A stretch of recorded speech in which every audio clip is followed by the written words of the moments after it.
The United States of America is the most powerful, most extraordinary nation that has ever existed. We possess the highest level of military and technological advancement the world has ever seen, and behind our flag stand millions of brave men and women, ready and willing to make the ultimate sacrifice for our freedom. We're the undisputed global center for finance, wealth, music, film, television, and sport. Our universities and research institutions surpass any collection of the world's finest. We are bound by a shared belief in freedom, opportunity, and self-determination. There is no nation, no alliance, no empire that can rival our might, ambition, or ideals. We are unequivocally the greatest country to ever exist. And that is precisely why the moment we are living in is so dangerous. Because decline does not begin with military invasion. It begins with tolerance. Tolerance for treason, corruption, or lawlessness. Today we are suffocating under systems that no longer serve us.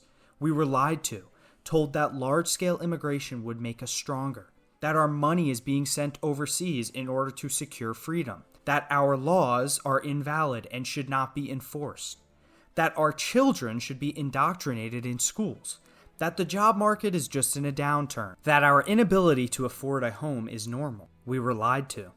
And who pays for these lies? Not elites, not politicians, nor corporations. You and me carry the burden. Hard-working American citizens, taxpayers, families who follow the law and are told again and again to accept less. You say the wrong thing, you're fired, charged, demonized, canceled, vilified. Your life is ruined. But millions of dollars in fraud, or a violent crime in a subway, and the judge lets you off with a slap on the wrist. Social welfare that's designed to help our nation's needy is abused, exploited, and drained by fraud and indifference. Rules are enforced selectively.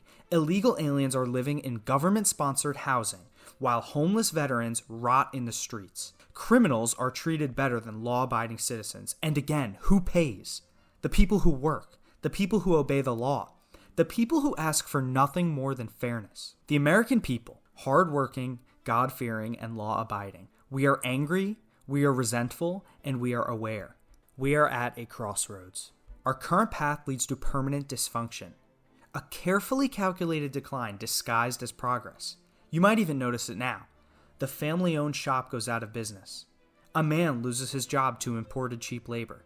A student gets rejected from college, and in his place stands a foreign national. A child is told they can be anything they want, even if it defies basic biology. On this path, our country leads to ruin. But I told you we were at a crossroads.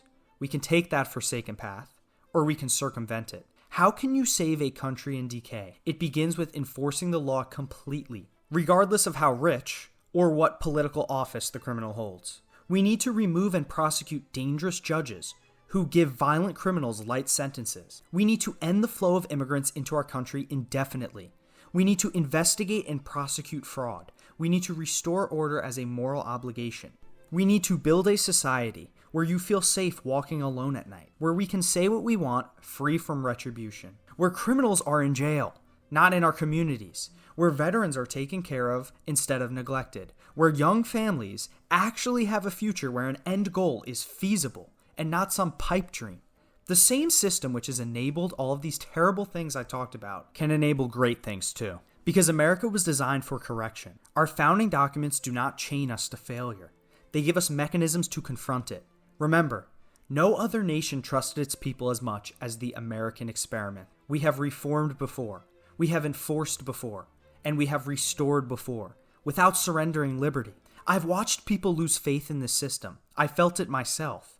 That moment when you realize that the rules apply to you, but not those who break them. That is the danger that we face now. So this is not a speech about anger, it's a speech about resolve. Because America is still the greatest nation on earth. Not because we're complacent with what we have, but because we know what we can be.